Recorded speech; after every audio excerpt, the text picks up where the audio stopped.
الشيطان الرجيم بسم الله الرحمن الرحيم السلام عليكم ورحمة الله وبركاته. Waalaikumsalam warahmatullahi wabarakatuh.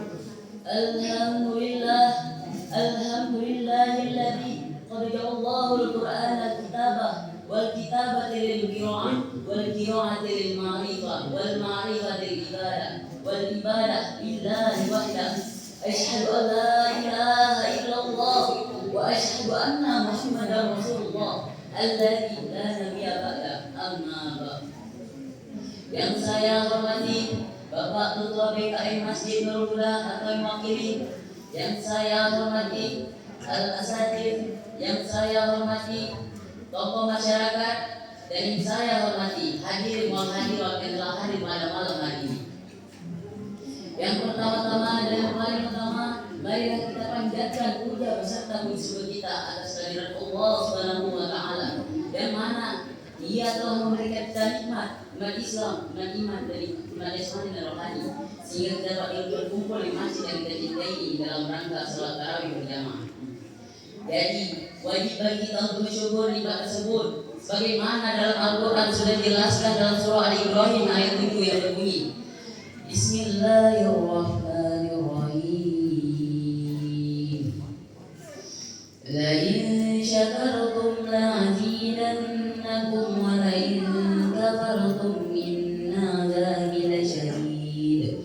Dan yang mana artinya barang siapa yang mensyukur nikmat kepada Allah akan tambah nikmatnya, dan sebaliknya barang siapa yang mengkufuri nikmat kepada Allah, ingatlah azabku sangat pedih. Jadi saya punya satu kisah, yang mana kisah itu tentang Allah bertanya pada malaikat Jibril, ya Jibril, apakah Allah sanggup untuk menghitung nikmat-nikmatku yang telah kuberikan pada hambaku? Dan Jibril pun berkata, ya Rabb, ya Tuhanku, bukannya aku membantah perkataanmu, akan tetapi aku tidak lagi sanggup untuk menghitung semua nikmat yang telah kuberikan pada hambamu. Lebih baik aku menghitung tetesan air hujan yang turun di muka bumi ini, yang mana ranting-ranting menjadi penanya, dedaunan menjadi kertasnya, dan air laut menjadi tendanya. Itu pun tidak bakal bisa sanggup untuk menghitung semua nikmatmu. Dan yang mana Allah telah menciptakan 7 langit tanpa tiang, menciptakan bumi tanpa gantungan.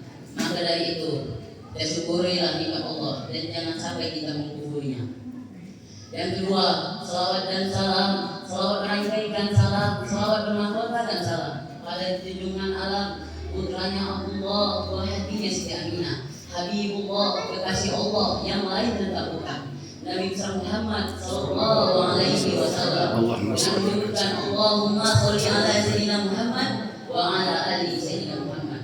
Semoga kita akan mendapatkan syafaatnya di akhir kelak nanti. Amin. Yang mana dia telah membawa kita dari zaman jahiliyah menuju zaman Islamnya, dari zaman kebodohan menuju zaman ilmu pengetahuan. Baiklah, berdirinya di sini bukan seperti waktu Liberty membawa obor tanpa api, membawa buku tanpa isi. Akan tetapi berdirinya di sini ingin menyampaikan tausiah singkat saya yang saya beri dulu. Faedah dan kewajiban berpuasa pada bulan suci Ramadan. Bulan Ramadan adalah bulan yang sangat jelas bagi umat Islam dalam melaksanakan atau menjalankan ibadah puasa yang dijalankan dalam 1 bulan dulu. Selain dalam Al-Quran, kitab Taurat dan Injil sudah dijelaskan keutamaan ibadah puasa. Jadi semua agama sebenarnya juga sama-sama mengakui keutamaan ibadah puasa, akan tetapi hanya caranya yang berbeda-beda. Puasa beragama Islam yang meninggalkan hal-hal yang membatalkan ibadah puasa, seperti makan, minum, dan hawa nafsu, dari fajar subuh hingga terbenamnya matahari, dengan niat melaksanakan ibadah puasa. Dan Allah bersabda, seluruh amal manusia akan dilipat gandakan 10 kali lipat kecuali puasa. Karena itu adalah meninggalkan hal-hal yang membatalkan ibadah puasa, seperti makan, minum, dan hawa nafsu. Karena Allah Subhanahu wa taala.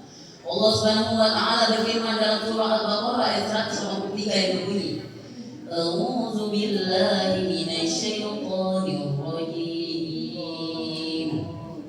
Bismillahirrahmanirrahim.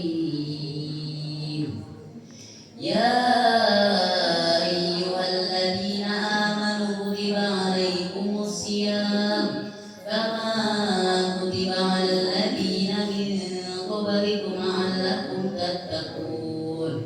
Dan yang mana artinya, wahai orang-orang beriman, diwajibkannya atas kamu puasa karena orang-orang yang terdahulu agar engkau bertakwa. Hadirin yang berbahagia. Jadi puasa itu terbagi menjadi dua, yaitu puasa sunnah dan puasa wajib. Puasa sunnah adalah puasa Senin Kamis, puasa Rajab dan puasa Syaban dan lain-lain. Puasa wajib adalah puasa yang dilaksanakan pada bulan suci Ramadan dan hanya setahun sekali melaksanakannya. Dan juga Nabi SAW bersabda, surga diciptakan bagi 4 golongan.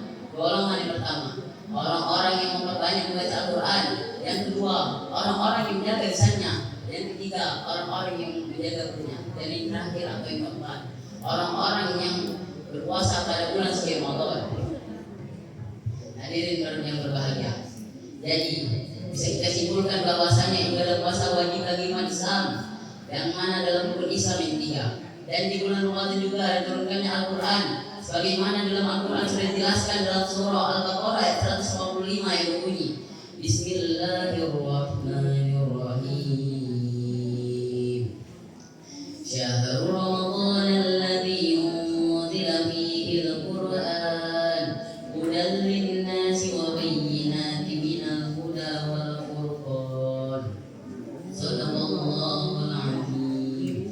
Dan yang mana artinya bulan Ramadan adalah bulan yang diturunkannya Al-Quran sebagai petunjuk bagi umat manusia dan penjelasan mengenai petunjuk itu dan pembeda dari yang benar dan yang batil.